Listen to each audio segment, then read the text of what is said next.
122nd Annual Washington Birthday Celebration. Of course, she's to my right, to my left, of course, our Congressman Henry Cuellar. I am Pete Saenz. I'm the mayor of the city of Laredo. Our city, as some of you all may know, and I'm sure she knows because if Henry is there in Washington, which he is, she hears a lot from Henry. We're the #1 inland port in the entire United States. Each day, we have an estimated 16,000 trucks that traverse our Laredo port, and this is every day, ladies and gentlemen. And Port Laredo ranks second in the nation behind the Port of Los Angeles. To put it in perspective, we are second out of 450 airports, seaports, and border crossings throughout the entire U.S.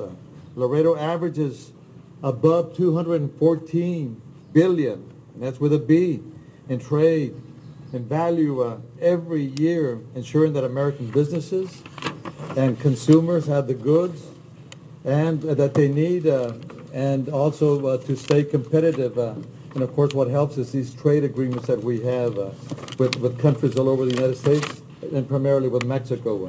Our biggest trade partner, as you all may know, is Mexico, which you can see located just across this bridge and across the river. Our city and our country have a long history and mutually beneficial relationship with Mexico, primarily built on trust. Our city of Laredo and the entire border have received increased attention recently regarding the issue of border security. I want to clarify, there is no national emergency on the border, ladies and gentlemen. We truly believe in securing our border, and we thank all the men and women that protect our ports of entry, as well as the areas between those ports of entry. Our disagreement is in the approach as to how to secure our border better. For this reason, the city of Laredo has consistently proposed a virtual wall, a smart wall. However, if a physical wall is required, is imposed in this area, then we propose a bulkhead proposal that we have shown to the Speaker, Pelosi, and we hope to show this proposal to our leaders in Washington. I draw your attention, for your benefit, to the posters and the images that we have here to the side. This won't take long. This is the proposed bulkhead proposal. As you can see, here's a river area, and this is what we're proposing. It would have a road area by the river's edge, which would provide access to Border Patrol, and of course, whoever cares to use that road with Border Patrol's permission, and also it contains a vertical component to it, which it's unscalable. So that's that physical structure portion of it that would prevent people from actually climbing or scaling the wall. And of course, it enhances the area. We have a hotel, the mall area. This would be the area, our urban area here. As you can tell, Laredo is very unique. You know, we face Nuevo Laredo. The actual span that actually either unites us or divides us, according to some people, is a river span. And so it's important to us to remain sensitive to the needs of our community. And we are truly indeed a community that embraces trade, culture, and of course economy development. The bulkhead is an effective barrier, and it's aesthetically pleasing. And of course we also draw to the point that it allows us to truly utilize the entire urban area that we have without necessarily disrupting our ecosystem, our parks, our people's access to recreation activities by the river. Again, it is indeed a pleasure, my honor, on behalf of the City of Laredo and City Council, to have Madam Speaker Pelosi with us, visiting our great city of Laredo. And of course, we also thank our U.S. Congressman for inviting her to join in the festivities during our patriotic Washington birthday celebration. With that, I want to invite Laredo's son, our U.S. Congressman Henry Cuellar, to introduce our Speaker of the United States House of Representatives. Congressman. Thank you so much, Mayor, and of course, Madam Speaker. It's always a pleasure having you. Speaker Pelosi has been to Laredo many a times to enjoy our more than 120 years of celebration, where we celebrate the birth of our founding father, George Washington, and Martha Washington. So she's been here so many times in the past. And one of the things that we always emphasize, and she agrees with us, is the vision that we have of the border. There are some people that see this as a crisis, but all I ask you to do is look around and you don't see the crisis that somebody might see. The border is a place for community. It's a place for opportunity. It's a place to grow a family. It's a place to raise a family, send your kids off to school, start a business. This is the vision of the border that we have. If you look at the FBI stats, again, for some of y'all that have not heard me say this, if you look at the crime rate, whether it's murder, assault, rape, whatever the case might be, the border crime rate is lower than the national crime rate. For example, if you take the cities on the border, they might have 3 murders per 100,000. The national crime rate is 5.3 murders per 100,000. Washington, D.C., where we're at, I think it's about 17 murders per 100,000. So it's a lot safer here. And we certainly know also that what the number of crossings that Border Patrol used to have in the year 2000 was 1.6 million individuals that they used to apprehend. Last year, they stopped 303,000. And if you look at the people that stay here, 67% came in through a legal visa or permit. Okay, nothing against our Canadians, but if you look at the visa overstay, you know where they're from? Canada. Canada. Now, I'm not advocating for a wall in the northern part, but those are the figures that we're looking at. So, again, in our place, as the mayor said, every day there is, between the U.S. and Mexico, $1.3 billion of trade. That's over $1 million every single minute, over $1 million. Laredo handles most of the trade that the mayor talked about. The other thing is, we do have a lot of Mexicans that come into the United States. In fact, last year we had 18.9 million people from Mexico that came over, but they came over as tourists. And those people that came over spent over $20 billion, monies that they spent on hotels, restaurants, malls, so therefore creating jobs on the overside, on our side. So again, the reason we say this is because the Speaker and I agree on the vision that we have for the border, and certainly she understands that the Rio Grande, or the Rio Bravo, as our amigos en el otro lado de Mexico, does not divide us, but actually unites us as two countries. Finally, the Speaker also agrees that when you look at Laredo and other border towns, we believe in security, but we want to do it in a smart way. We believe in securing our country, but we want to do it in a smart way and not using 14th century solutions called the wall. Because here in Laredo, the Speaker agrees with the mayor and I, we rather build bridges, and that's why we're at this bridge. We rather build bridges than build walls. So, ladies and gentlemen, I would ask you to please join us to give Speaker Pelosi a good welcome. Thank you so much. Good afternoon. Thank you very much, Mr. Mayor, for your kind words of welcome, Mr. Cuellar, for your invitation to be here, and for your tremendous leadership in the Congress of the United States. I love coming here in this week that we observe the birth of our presidents, in particular George, our founding father, and our founding mother, George Washington and Martha Washington. Since the first time I came here for this observance, I have bragged about how patriotic Laredo is, a city that is 96% Hispanic. That's a source of great pride. But to be that proud of heritage, but deeply patriotic, is an all-American idea. And I like to tell people all around the country, you may have been to observances of Washington's birthday or President's Day. But until you're in Laredo that week to see the series of events, the great emphasis that is placed on it, you haven't seen one of the most patriotic observances of our founding father and mother. And that the purpose of our visit now is to celebrate our country's origin, to celebrate our country's diversity. Those founders said to us, each part of us from any one. They couldn't imagine how many we would be or how different we might be from each other, but they knew we had to be one country. And this area is so supportive of that value of our founders. I'm pleased to be here at a special time, at a time when there is a challenge to the vitality of this area. When I come here, I see it as the future, not at present too, but as the future. The young people here with their aspirations for education, the aspirations of people here for entrepreneurship, the hope, the courage, the determination to make the future better really makes America more American.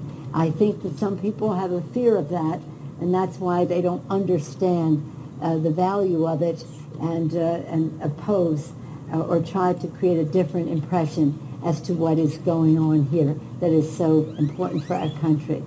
As as the mayor said and Mr.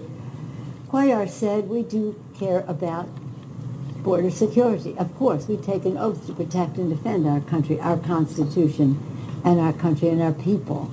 And Mr. Cuellar, he did us a great honor, all of us, by being a conferee on the recent legislation that not only opened up government, protected our borders, but paid great respect to our values. Thank you, Mr. Cuellar, for your leadership role there. For those of you who have a parochial interest specifically in the Laredo area and the Rio Grande, it was important. We followed his lead on protecting what the butterfly sanctuary and other environmental priorities that were here, and it was clear to us that because of the respect that he commands in the Congress, the knowledge that he has of the region, being a border member of Congress, that his word would be respected when it came to voting for the legislation. So we're all deeply in his debt for that. And that was, what are we talking about here? We're talking about not building a wall, but building a protection, again, that respects people and values. And what that meant was we would have hundreds of millions of dollars for more sophisticated scanning and detection for vehicles coming through the ports of entry, that we would have some infrastructure at the ports of entry because so much more is coming through now, that we would have other detection technologically, other places where deemed necessary on the border, that we would have provision to meet the needs of people coming through seeking asylum, whether it was for food, clothing, medical needs, and the rest. We would have funding for judges to expedite the process of people coming through. So it was all about protecting and recognizing the needs that were here, but none of them amounting to a crisis or justifying a declaration of a national emergency. And so I come here to say thank you to everyone here for the spirit of Laredo, for the patriotism of what we will celebrate tonight, tomorrow, and the rest. You've already been celebrating, observing, shall we say, and also to point out that this port, and we had the opportunity to meet with David Higgerson, the field director of field for the CPB, Brad Skinner, the assistant director of trade operations, and Albert Flores, the port director of CPB, and they told us what some of their needs were. This is a port of entry is about trade, it's about tourism. More and more now it's about immigration, and it's also about detection of things that should not be coming into the country, like drugs. The president has made a big deal about the drug issue, and that's why we have put so many resources into the detection in the bill that Mr. Mr. Cuellar played such an important role in passing. So 2 houses of Congress, Senate and the House, Democrats and Republicans, voted overwhelmingly for this smart way to provide for the needs at our border. And I thank Mr. Cuellar for the role that he played in that. I just would like to add that since the President decided that he imagined or whatever, had the mythology of a crisis at the border, we say come see the reality of what happens here. I view this as a community with a border going through it. As was mentioned by the mayor and by Mr. Cuellar, people come and go, families interact, education, communication, trade, commerce, and the rest. So we do not see this as a declaration of an emergency. It shouldn't be, and therefore, under leadership of Congressman Joaquin Castro, on Monday we will send to the Rules Committee the resolution of disapproval of the President's actions. We say that not in any partisan way, we not say it in any political way. We say it in a patriotic way here on President's Week. This is about the oath we take to protect and defend the Constitution of the United States. Our founders very wisely placed into our Constitution a provision for the separation of powers, co-equal branches of government, there to be, again, a check and balance on each other. That Constitution begins with the beautiful preamble to the Constitution, and the very first words at the end of following the preamble are Article 1, the legislative branch, the first branch of government, the text of which spells out our responsibilities, one of them the power of the purse, which the President is trying to usurp. Many other powers contained there that we are there to honor the Constitution and protect it, but also to strengthen the institutions in which we serve, we in the Congress of the United States, hopefully the President in the executive branch. But that's what will happen on Monday. Mr. Castro's resolution will go to the Rules Committee. We plan to be voting on it on the floor of the House. We plan then, after it passes the House, to send it over to the Senate. We want to deal with this as expeditiously and carefully as possible, but I just wanted you to know what's going to happen in the next few days in that regard. Again, I thank my friend here, my colleague, Mr. Cuellar, and the distinguished mayor for the nice welcome to Laredo. I love coming here, love it so much. This time I have my daughter and my grandson with me so they could see for themselves the beautiful patriotism of the people of Laredo. Thank you so much. Before we take any questions, let me just interrupt. Before we take any questions, antes que tomamos unas preguntas, the mayor is going to do a quick, I'm surprising the speaker, please forgive me, but... well, I'll let you know. Let's see what the surprise is. It better be a good one. The mayor has a short presentation, and then we'll take questions, Speaker. Thank you, Madam Speaker. Before Laredo was part of the United States, it was the capital of its own country. You can tell we're somewhat rebels. It was called the Republic of the Rio Grande. The Republic was born in 1840 and included 3 northern states of Mexico, which was Tamaulipas, Nuevo León, and Coahuila, as well as what is now known the area of South Texas. While the Republic was short-lived, 10 months in all, we still have that spirit of freedom and honor our long and unique local history. So it's my honor, Madam Speaker, to present to you the keys of our city, but also to be the honorary president of the Republic of the Rio Grande. Yeah. So we begin with the key. What are we doing over here, man? The key to the city. You're not only a friend, an ally, a true patriot of our country. Oh, how beautiful. It's So, lovely. Lovely. Thank you so much. And I think you'll probably like this other recognition as well. Excuse me. Well, it's unfathomable. I can't even imagine anything so wonderful. Look at this. also here. Hey, we have a woman president. Women present. Okay, in the name of, and by the authority of the Republic of Rio Grande, from its capital at Laredo, to all to whom these presents shall come, greetings. Know ye that Nancy Pelosi, the Speaker of the United States of the House of Representatives, is hereby appointed Honorary President of the Republic of Rio Grande. Viva!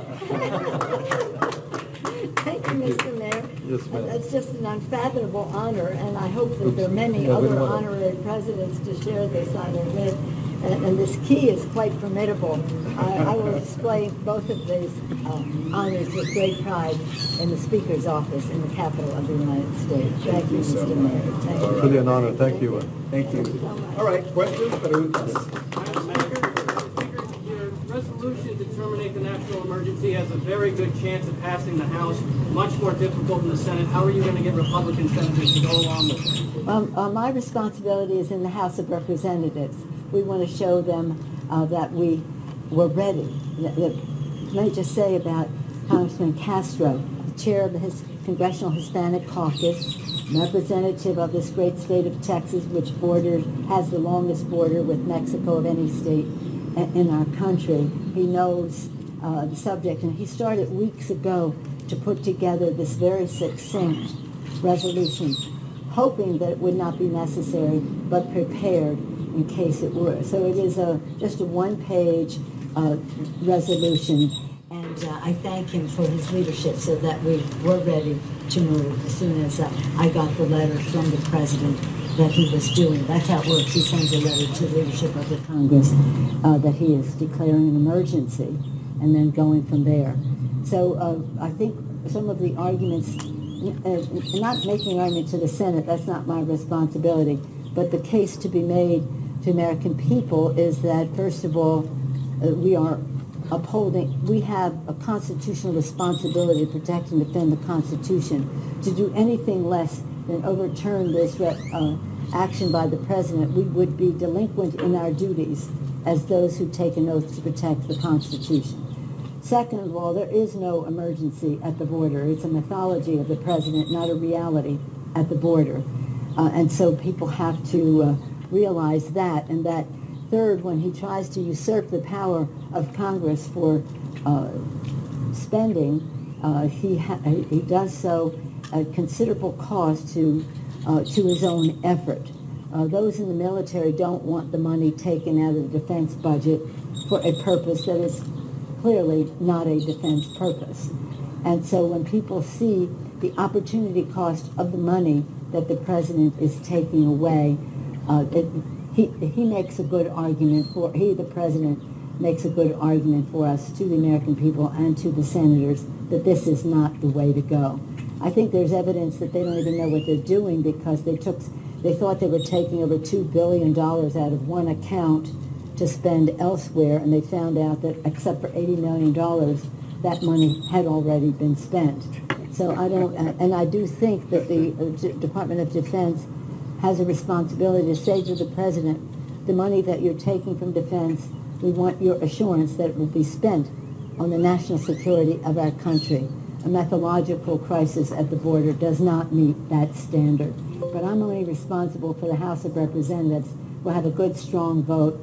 The bill will be brought to Rules Monday, brought to the floor shortly thereafter, sent to the Senate immediately, and hopefully to the President's desk immediately after that. Madam Speaker, Are you going to say anything about that? The Democrats, madam, have supported and funding fencing in the past. Why have such a hard line against it now? Some Democrats have, and no one has said if there is a place along the way where there might be some material fencing that might not be acceptable. But that doesn't mean building a wall. That doesn't mean building a wall. A wall is not effective. It's very expensive. It's nothing more than a campaign applause line for the President in one of his speeches. It has no merit in terms of effectiveness, cost effectiveness, and does not support the values of our country by building walls between countries, rather than smart border security, where there needs to be more roads, more infrastructure, and the rest. Put it there, but don't build a wall. Madam Speaker, the Border Patrol agents from this area say they want to show you why they want a wall here. Have you met with them, or do you plan to meet with them? So, because they have that argument, and if you could please respond to that, Madam Speaker. Second part of my question, 55 miles are going in the Congressman's district in Stark County. What's the message to them if you say that, you know, a fence, a little fence, wall, you know, levee, whatever it is, you say that We've never been opposed to some levies and, as I say, where appropriate, some infrastructure. But I've not had anybody make a case to me that is convincing that a wall is the way to go. including Border Patrol? I haven't had Yeah. that. Look, let me give you this about Border Patrol. I support Border Patrol. In fact, Border Patrol has been losing more people than they're hiring, and that's why we put retention money to hire them. But I always ask the question about Border Patrol, are you asking pre-2012 or post-2012? You know what I mean by that? Before 2012, their position was, quote, building a wall will be a waste of taxpayers' dollars, okay? Because people will dig tunnels, and I think they found 290 tunnels, or they can use their drones. There are some drones that can carry up to 500 pounds of drugs, or you can put a ladder, and with $100 that would take over. So I always ask the question, is that pre-2012? Because look at what Border Patrol, their position was, quote, a waste of money. So again, you know, it just happened to me they changed their position, but before that they were against it. You know, it happened. It happened. So again, we believe in border security, but we want to do it in a smart way. We want to do it. I have asked every Border Patrol chief this question, and I want you to ask them this. I've asked them from Bush, I've asked them Obama, and Trump's only a Border Patrol chief also. How much time does a fence or a wall buy you? All of them have said this thing, quote, a few minutes or a few seconds. So therefore, are we going to spend billions of dollars when all I have to do on a wall, when all we have to do is just buy a $100 ladder and take care of that? So again, we want to be smart on how we secure the border. That's why, you know, we want to hire more Border Patrol, make sure we have the technology, because if you want to stop drugs, it's right here at the ports of entry. If you want to stop people, 67% of the people come in through legal visa.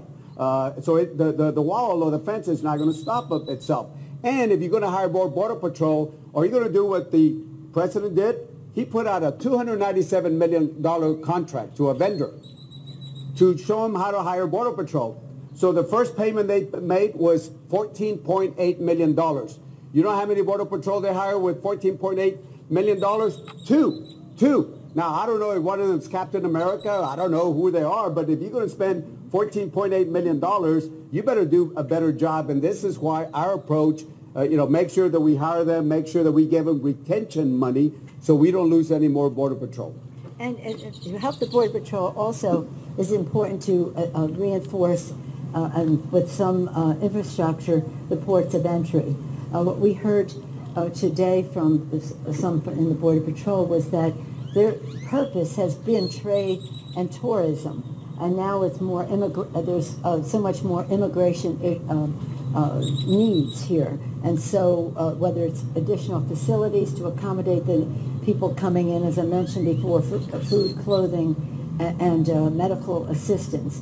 That helps the Border Patrol because this isn't what their job was before, and now it's a change the nature. So to keep their morale up, it's important for them to have the resources that they need that match the challenge that we have here. And of course, we all want to stop drugs, guns, any other illicit contraband coming into our country, and that's why under Mr. Cuellar's leadership, there's over $750 million worth of funding there for the non-intrusive scanning, so that they can tell with the least holding up of traffic of what might be on some of the cars and trucks coming into our country. So if we want to help the Border Patrol, some of the things we need to do is to make their jobs easier with the technology, with the facilities, with the resources and the personnel in order to get their job done. There isn't going to be a wall. Last question. Madam Speaker? President Trump said he would 100% veto the measure that you're trying to pass on Monday. That being said, does that change your plan at all? And do you have anything to say? It doesn't change my plan at all. Let me be very clear. The president's attitude is not going to color whether I honor my oath of office to uphold the Constitution of the United States. I wish he would have the same dedication to that oath of office himself. But we will be fighting him on this usurping of power, of violating the Constitution of the United States in the Congress, in the courts, and with the American people. So this is a path I would not recommend he go down. I don't expect him to sign it, but I do expect us to send it. Thank you. One last question. Una en español, por favor. Señor Pelosi, México es el principal socio de Laredo como puerto, es su amigo. Mañana se van a dar un abrazo en el puente. ¿Qué tanto va a lastimar las relaciones con México construir un muro? Yeah, he says that Mexico is a great part of the United States. In fact, tomorrow you're going to be doing the abrazo. How much would this damage our relationship with Mexico if they build a Trump wall? Well, the final answer to your question, how much will it damage our relationship with Mexico if we build a wall? I think that it's clear that this is not an act of friendship. This is, as we have discussed earlier today, Mr. Mayor, if you were there too, we talked about we are all in one hemisphere. We're neighbors, let's be friends. Let's respect each other in this hemisphere. And I do know that many people in the Congress think that we should have more of a focus on our Latin American neighbors, Canada too, but also to the south of us, to Mexico, Central America, and South America. So let's use this as a pivotal moment, not only to uphold the Constitution, uphold our values and how we respect people, but use it as a moment to say, let's go down a different path in terms of who we are as a hemisphere. We're all called Americans, North or South Americans. Let's respect each other in that way. And let's return to what we talked about earlier, the beautiful, beautiful salute to George and Martha Washington that we're observing this week. And I look forward tomorrow to engaging on the bridge with our friends from Mexico who are coming, meeting us halfway. And we wish to meet them halfway as well. So yes, if you look at what we start off, this is a matter of vision of the border, how we see the border. With all due respect to the president, last time he was in the Valley, he looked around for a little while and said, I've seen enough, we need a wall. There's crime, there's this and all that. To show you our vision, tomorrow the speaker, the mayor, myself, and other officials, we are going to meet our counterparts in the middle of the bridge to do the abrazo ceremony, which means it symbolizes a friendship between the United States. Those are the two visions how people see the border. And I think our vision is the right way to see the border. Thank you so much. I know the speaker has to go. Thank you so much. Thank you.